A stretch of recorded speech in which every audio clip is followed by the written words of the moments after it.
কুমিল্লা জেলা শিক্ষা, শিল্প, সংস্কৃতি, খাদি কাপড়, রসমলাইয়ের জন্য প্রসিদ্ধ এবং বিভিন্ন ঐতিহাসিক প্রত্নতাত্ত্বিক নিদর্শনের আশ্রয়স্থল। কুমিল্লা বাংলাদেশের দক্ষিণ-পূর্ব প্রান্তে অবস্থিত একটি জেলা। প্রাচীন বাংলা শহরগুলির মধ্যে কুমিল্লা অন্যতম।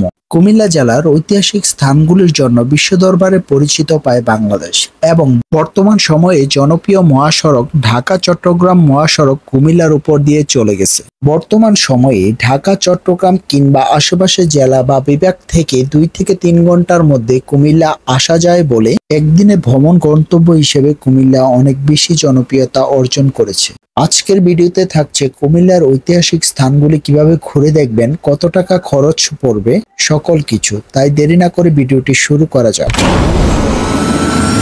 আসসালামু আলাইকুম। আজকে আমরা যাত্রা শুরু করি কুমিল্লা নূরজাহান হোটেলের সামনে থেকে।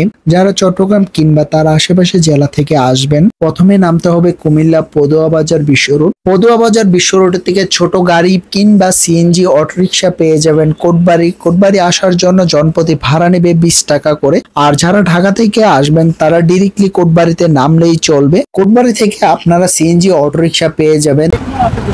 এখান থেকে কোটবাড়ির ভাড়া কত করে? 10 টাকা। আর শালবন বিহার 20 টাকা।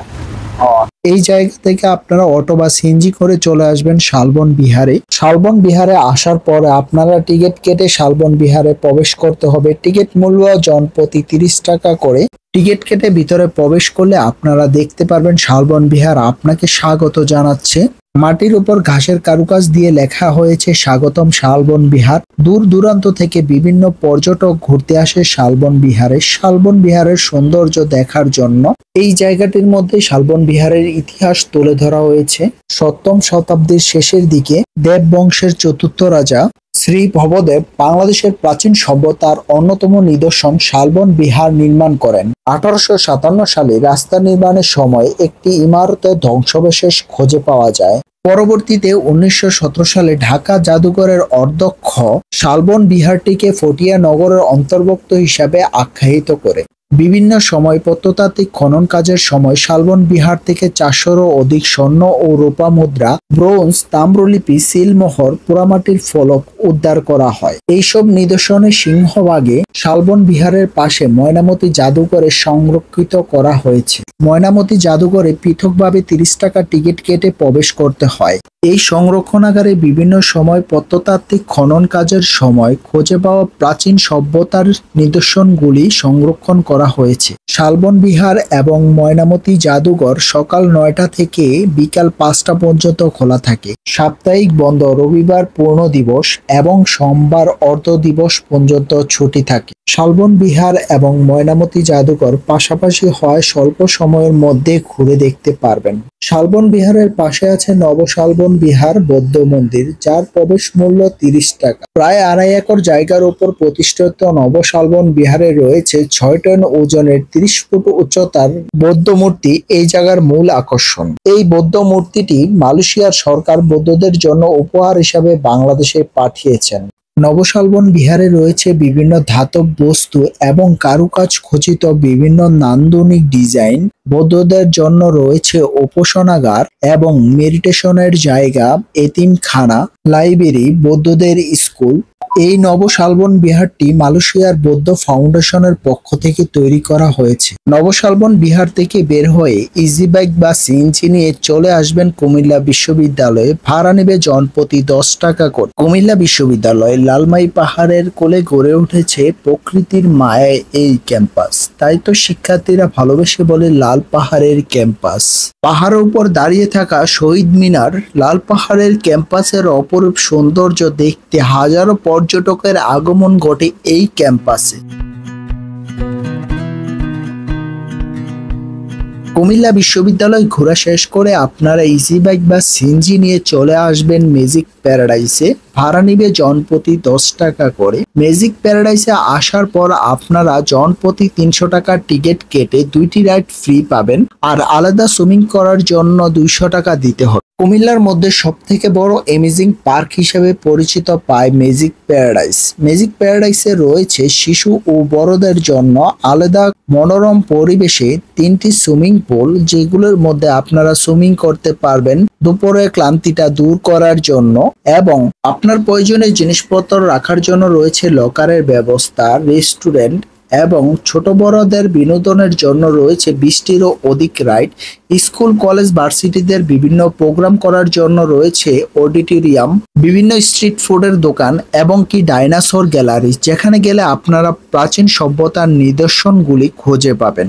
যারা আমার চ্যানেলে নতুন, আমার চ্যানেলটিকে সাবস্ক্রাইব করে দিবেন, পাশে থাকা বেল আইকনটি বাজিয়ে দিবেন, লাইক, কমেন্ট, শেয়ার দিয়ে পাশে থাকবেন। কোটবাড়িতে আরো রয়েছে পল্লী উন্নয়ন একাডেমি, যেটি বার্ড নামে পরিচিত। বার্ডে প্রবেশ করার জন্য আপনার অনুমতির প্রয়োজন পড়বে। বার্ডে ঢোকার জন্য কোনো টিকিটের প্রয়োজন পড়বে না। বার্ডে বিভিন্ন গাছগাছালির গবেষণা কেন্দ্র হিসেবে পরিচিত।